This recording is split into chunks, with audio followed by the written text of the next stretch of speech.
Today what I'm going to be showing you is how to cut a curly fringe. Well, anyway, one way that I like to cut a curly fringe, because there are so many different things you have to think about when you're going in and approaching that area on curly hair. The main three things that I look at are, am I going to cut it wet or dry? How short do I actually want to take it? And then is it going to blend with the rest of the hair or not? So those three things are what I really look at before I start doing anything. So I've gone in, I've prepped the hair, I've diffused it. I utilized the Curl Up Perfecting Lotion from KMS. So I just scrunched that in, then went in with the diffuser. And that gives a very soft, nice, natural curl that doesn't get fuzzy, which is really important when you're cutting natural curl because many times we cut it dry, don't we? So I'm going to actually go in and I'm going to look, oh, well, hello, Boston. I'm going to look at how much hair do I want to place inside of this fringe area. Now, when you're typically looking at a fringe, and you guys know that I do a ton of fringe tutorials, but I don't very often do curly hair for a tutorial, but I cut a lot of curly hair. So I thought, why not?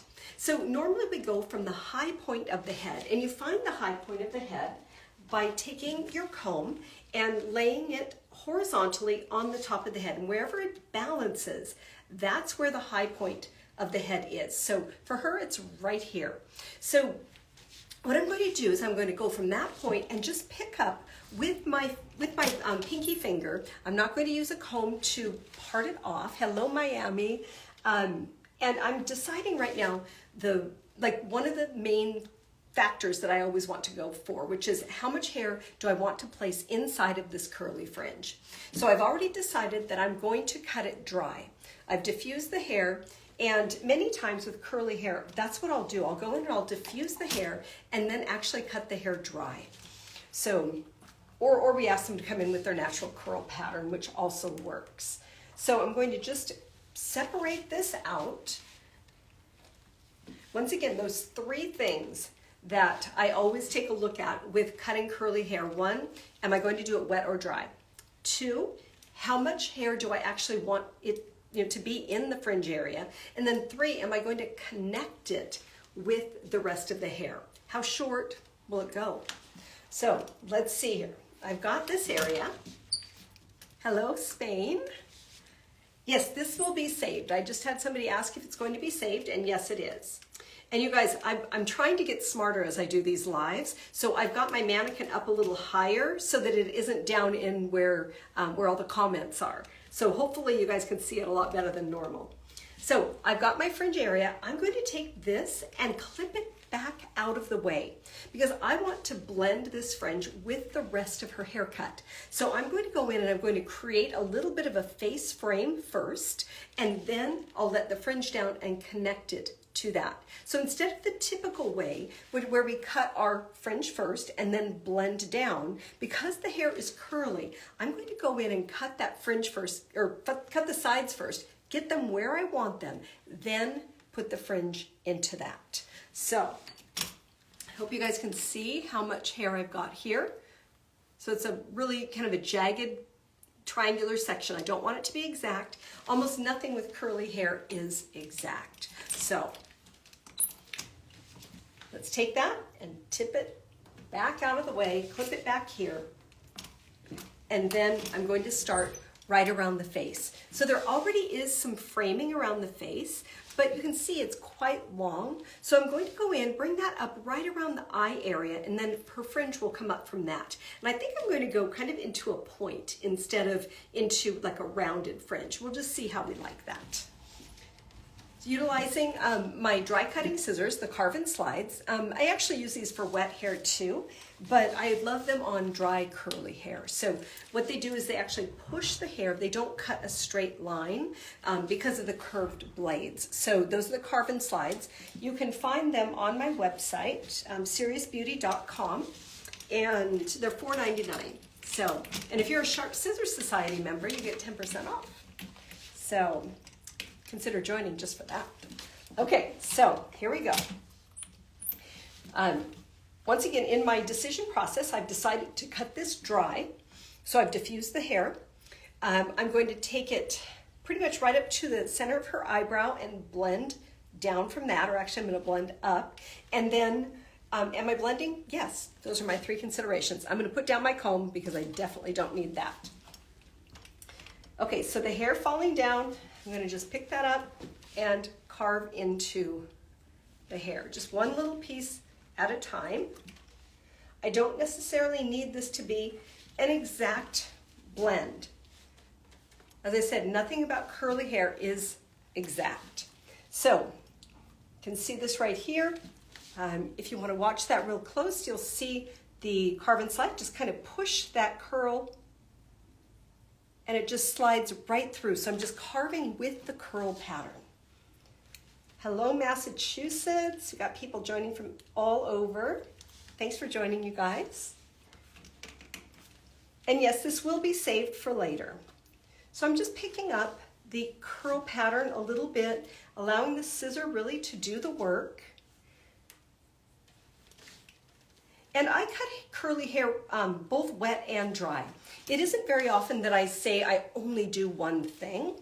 And the reason for that is there's so many different circumstances and reasons why you would do different things. I think there are incredible curly hair classes and techniques and methods.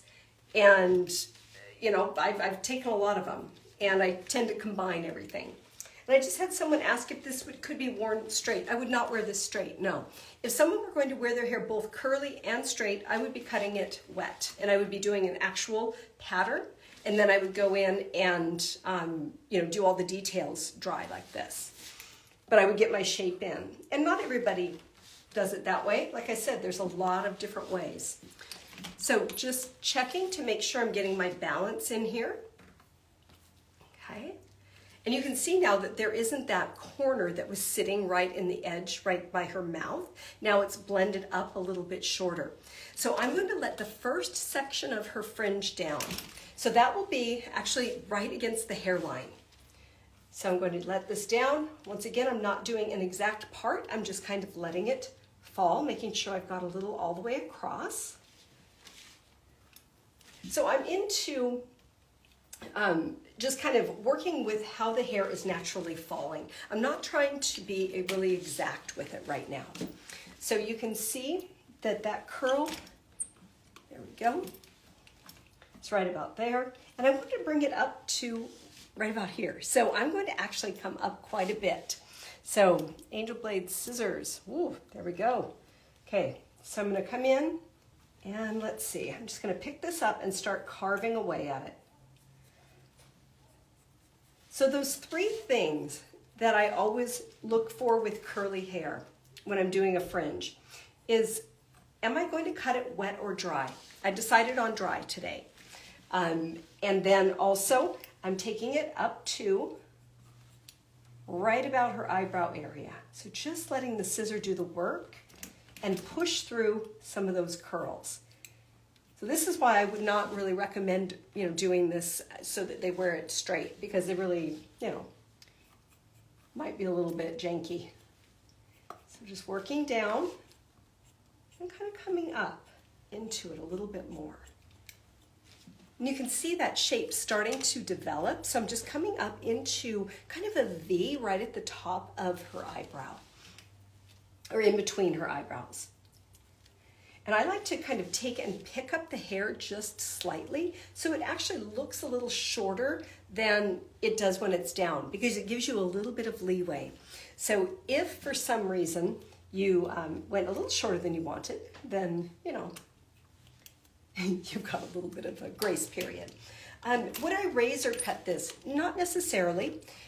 Yeah, if I were razor cutting it, I would do it wet and I would have a different approach, but you could definitely, kind of follow the same feeling of picking that fringe up, doing the sides first, and then working your way into that. So yes, you could work with the hair with a razor if you wanted to. Okay, and I'm really liking the way this side is looking. I'm just kind of point cutting into that. So I think it's important that even though we're working very freeform, that I actually have a pattern and there's a reason for what I'm doing right now. Okay, so we've got that one side. You can see how that shape is kind of developing. Now I'll come up on the other side. into that, letting that scissor do the work. These are the carven slides from Angel Blades. And I decided to do a dry cutting scissor. I shouldn't call it dry because it's traditionally a dry cutting scissor, but I love using these on wet hair to freehand slice. I actually point cut a lot with them. It's a much softer blend than a regular point cut. So just coming in, blending down to that area that I already cut. So the way I started this was I picked up that triangular shaped section and then cut the sides first. Now I'm blending the fringe from the sides up. You can see that, just kind of lifting and cutting into it. I'm doing a combination of carving and point cutting in. So I'm getting a little bit of structure and a lot of free form. So I'm ready to let down my next section. We might be able to do this in, I'll let down 2 more sections. So this is going to fall over the top of what I've already cut. So if you look at it from the side, you can see that length right there that now needs to be blended in. But I have the base of my section. I've got the underneath right now. Okay, so coming through, and I'm liking that shape with the fringe. I think it looks really kind of fresh. It's a little bit more of a square shape. So I'm going to carve out so I can see what my section is right here, and I'm carving up and out. Just working my way along those curls, really letting them do what they want to do. So this section fell over the top. I can see my guide and just removing that fringe area. Oh yeah, I like it too. Somebody said it looks amazing. I don't know, we're seeing such a variety of hair right now. I really believe we're going to move a lot more into firmer shapes because we've had so much of the, thin, soft ends and the shags. And so I wanted, my inspiration for this particular cut, because this was a longer shag, was just to take off kind of that long, elongated shape, make a little bit more of a square shape, a little bit more width, and bring that fringe area up in the center still. Okay, so let's let the top section down.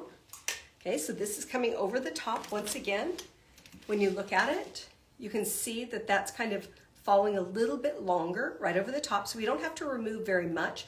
I want this to be very flat and kind of wide across the top. Thank you. Somebody said adorable. I don't know about my mannequin. She's not super adorable, but I like her hair. Okay, so go right over that top. I'm going to just lift this up so it's nice and loose, and then carve into that end. So very, very free form, very loose, very natural. So I love this opening right around the face and how it's just, kind of accenting the curl. Okay. Is there anything else that needs to be done? Check her out.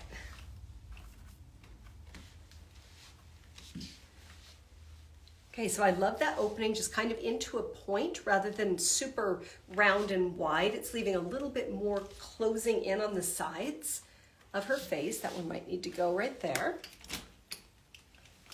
Okay. But not too much. And I think by starting the shape, and actually I saw this on Instagram, I don't remember who did it, but it was a longer shape and they started just the same way. I'm kind of, okay, so creativity is the making of the new or the rearranging of the old in a new way. My friend Gino Stampora says that, and I think it's so true because we find things, you might watch me do something, I watch somebody else do something, and you just remake it in your own way. That's what we do as creative artists. So somebody's asking, when you cut curly hair dry or using dry cutting scissors, these ones actually are considered dry cutting scissors. I do use them on wet hair. So these are my Carve and Slide Angel blades, and they have that curved blade. So they don't actually cut the hair straight. They push the hair. So if you can see this, I'll do it in the back so I can really get in there and get a good section. Okay, so right here, I'll come closer too. Here we go. Okay, so right here on the ends of the hair, so I can go like, let me see, get out of the way. There we go.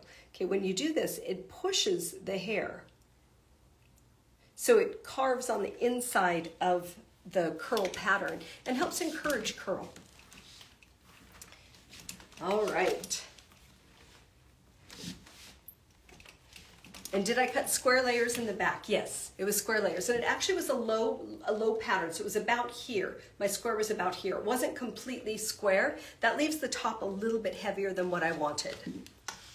All right, so going in and doing that fringe area, the three things that I considered were, am I going to cut the hair wet or dry? I decided on dry.